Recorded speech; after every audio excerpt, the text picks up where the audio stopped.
Wewe unajua liko? Wanasema mimi najua. Nataka kuambia leo sijui. Ndio. Kwa sababu mnaeneza kwenye mitandao. Nataka kuambia Watanzania sijui. Lakini nilisema naye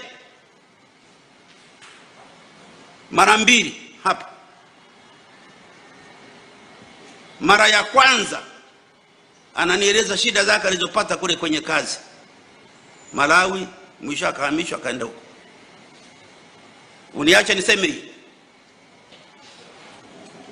ni mchango katika mazungumzo haya.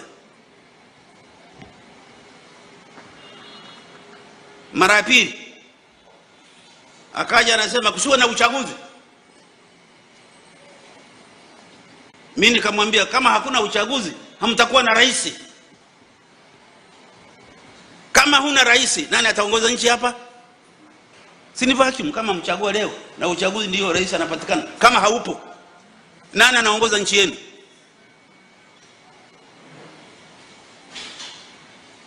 Concepts za no reform no election. Matatizo ya reform na uchaguzi katika vinchi vyetu yapo. Lakini kuzuia uchaguzi ili msipate viongozi, it's a very serious thing. Then nchi inakuwa ina vacuum.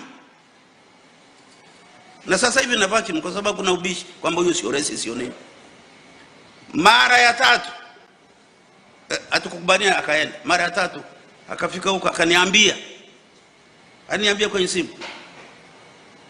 Mzee, kama ile agenda haipo mimi naona niache kazi. Nikamjibu maneno haya. Fata dhamira yako. Nilimwambiaje? Fata dhamira yako. Asiniombe ruhusa kama anataka kuacha kazi. Mimi sikumchagua. Fata dhamira yako.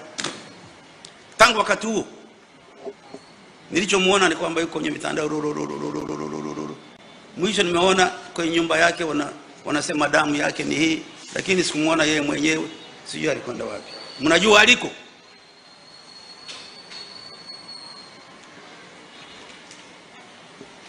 That is a serious thing.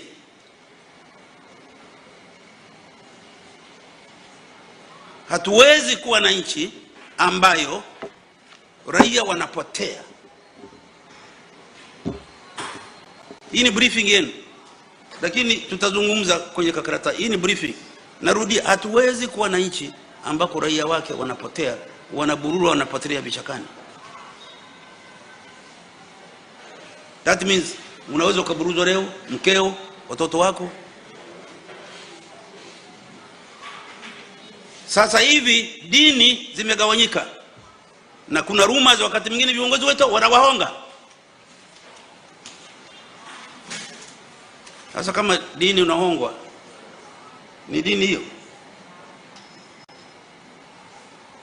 Mkuu wa chuo cha Kilimanjaro Institute of Technology and Management kilichopo Mwenge, Dar es Salaam na chenye ithibati na usajili wa NACTIVATE namba regi mkwaju ANE mkwaju 029 anapenda kuwatangazia ofa maalum wahitimu wote wa kidato cha 4 mwaka 2025 kwa kozi mbalimbali zikiwemo Computer Application, ICT for Beginners, CCTV Camera, Video Production, Graphic Design pamoja na mapishi ya vyakula vya Kichina. Kozi hizi zitaanza tarehe 5 mwezi wa kwanza mwaka 2026. Kumbuka, umalizapo mafunzo ya mapishi ya vyakula vya Kichina tutakupatia ajira ndani ya mwezi mmoja. Pia muhula mpya wa masomo wa kozi za IT, Hotel Management na Front Office utaanza tarehe 14 Januari 2026. Kwa maelezo zaidi piga simu namba 0754864361 au 0715075840. KITM, elimu na ujuzi kwa maendeleo ya uchumi.